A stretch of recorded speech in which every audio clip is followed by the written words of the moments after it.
Okay, so I just wanted to post a quick video. Good catch. Quick video. The shoulder. Now, the shoulder joint is a very unstable joint because of the way it sits in the shoulder girdle.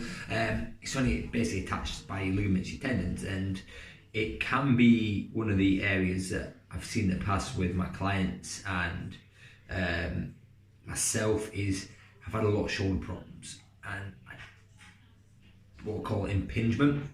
Now, there's one test you can do for impingement to see if you have got an impinging shoulder.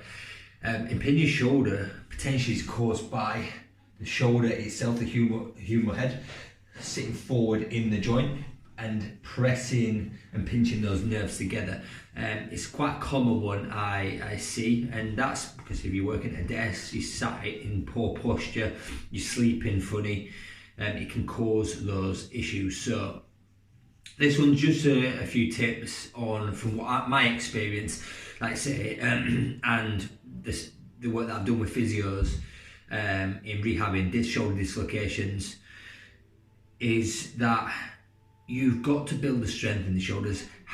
If you think about it, for an average individual like yourself, how much pressing above head do you normally do in relative comparison to like squatting, bending down? Your arms above head is generally one of those things that you don't do too often.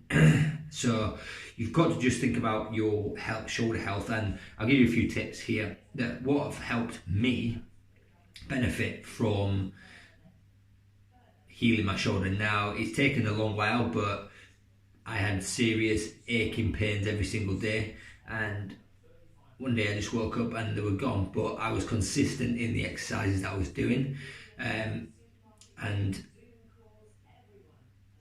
consistency helped me get rid of the pain. Instead of living with the pain, I stopped making excuses and committed myself to take a step back and do the work required to get it healthy again, so shoulder health. So these are a few tips to help you with your shoulder health.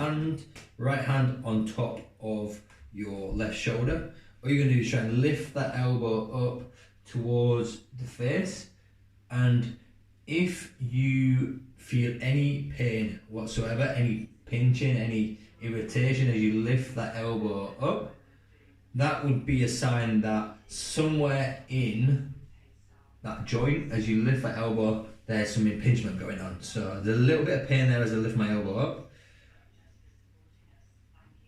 However, try to keep that hand placed firmly on the shoulder, lift up and down. So you have no pain on that left shoulder, but still have some irritation on the right. So that means I just need to keep working through my shoulder mobility. Now, exercise one is what we call self-myofascial release. You need a trigger point ball. And this is not the most comfortable, but I promise you, if you target the right areas, the trigger points, the overcoming that pain sensation through breathing over time will lessen the pain in the shoulder. Now, I had a lot of trouble with my right shoulder, so I'm going to demonstrate on my right side. So first off is a trigger point ball. Facing against the wall, you're going to try and get into the pec fibers around the shoulder joint. So you've got your pec, and you've got what we call a pec minor, which is an area that gets quite tight in the shoulder. So we've got to get into the fibers in the shoulder. So what I'm going to do is lean against the wall, press my body weight into the side of the shoulder. So you're trying to find any areas that are a little bit tender or a little bit tight and use that. So head side onto the wall.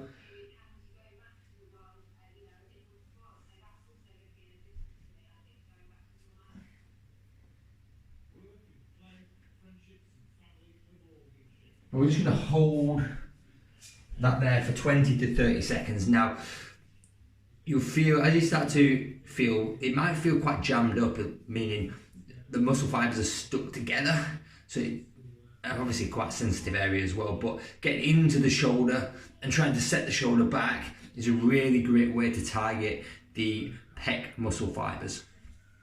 Then we go behind the back, on the back of where we see this is called the lat just here. We're going to try to get into the attachment point of the lat, which If it's tight when you put your hands overhead and you can't get your hands all the way back, potentially that's the lats here that are preventing you from getting your shoulder all the way back. So that attachment point right in there, underneath the shoulder, sort of back of the shoulder, if you push your finger in there, you might find a spot that's a bit sore. Now that's the area that you want to be focusing on. So we're going to press that into the side of the shoulder just here, side onto the wall. Just be careful that the ball doesn't fall out. And all you're going to do is hit that spot just there and let the arm just either come up above head and hold it for a few seconds and then let it relax. And as you let the arm relax, just try and ease your way into the wall. Now, it might take your breath away because it's a little bit sore, a little bit painful. But breathing wise, in through your nose, feel that belly there, and then let the air out.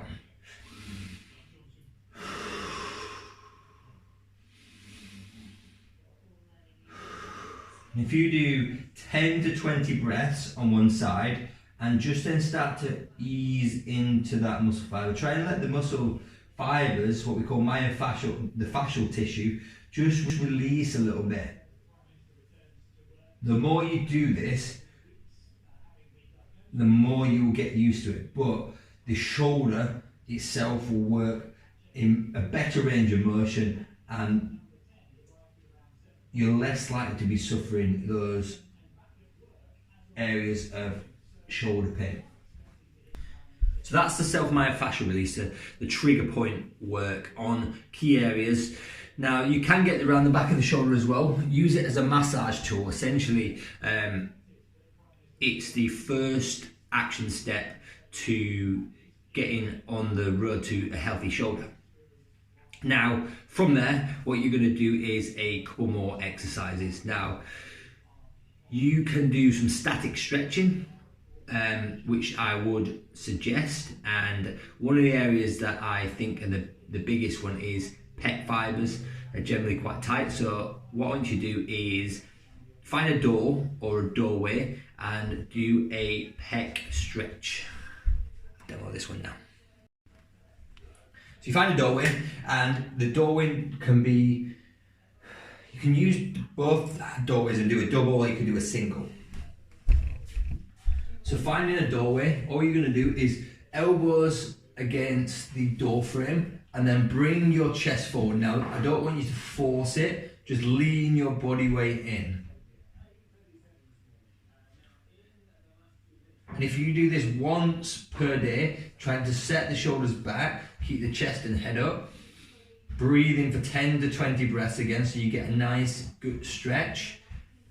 Instantly my right side of my shoulder is feeling more stiff than my left, but that's the issue. That's where I had the trouble with my right shoulder. So that means I need to keep on top of it. Now, if you don't have a double, you can do a single. If you want to target one side, elbow up to 90 degrees. So you've got a nice angle at the elbow. You're going to step forward in front of the door and then just press the elbow into the frame of the door and turn the head away.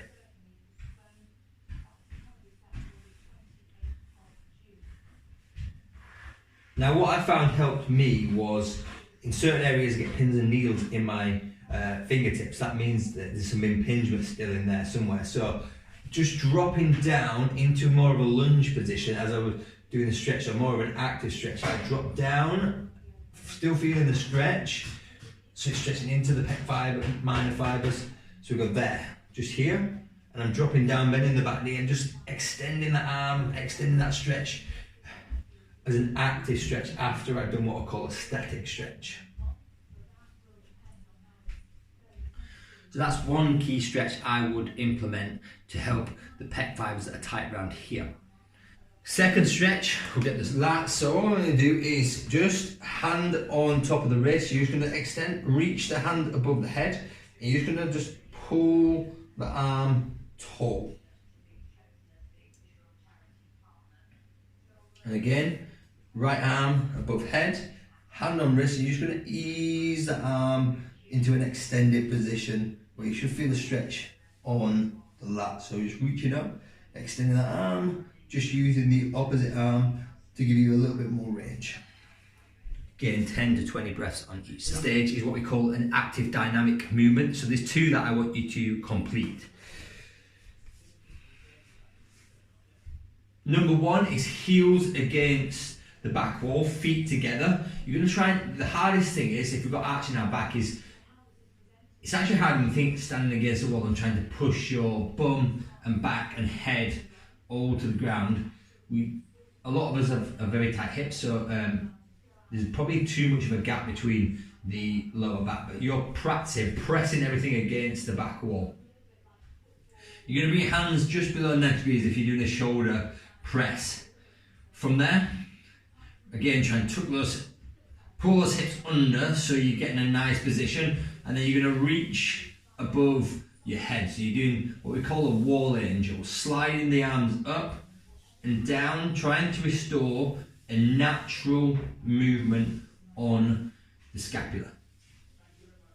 The way the shoulder moves in the joint is super important. If it doesn't move in a smooth fashion and the movement is jolted and unstable, you start to suffer the effects of inflammation. So that is the wall angel. Number 2 is standing side onto a wall. Right hand, so you're going to try and stay sort of right shoulder against the wall. All you're going to do is you're going to reach out in front, do the clock face. So you're going to go all the way up and you're going to go all the way around. Rotate the hand and palm down. There, so you feel a nice stretch on the pec. Back around, there. So palm facing in until you get to 12 o'clock, and then the palm faces round and down. So palm is what we call pronated and supinated, and then we go all the way back behind. Do the full circle. So palm facing in, palm facing forward, round.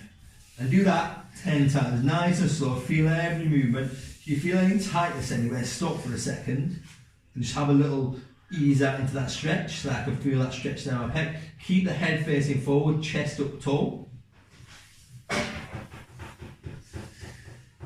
that's again just restoring the natural movement of the shoulder joint. So we're going to go out in front, palm up above head, round and back. Now some of you might find this difficult, so it's one to practice, and the more you can do that, you start to restore the natural movement of the shoulder. The key is with shoulder health is you've got to be consistent. Do it every single day until that pain starts to reduce. Now obviously if it's excruciatingly painful, make sure you check in with a physio, but this will help you on the road to recovery. So stay posted. There's a lot more things you can do and experiment with depending on what is the injury or impingement, but again, tightness, the way you sleep, posture is all part of the cause. It's a cause and effect. Now if you make sure you're consistent, over time it will significantly get better.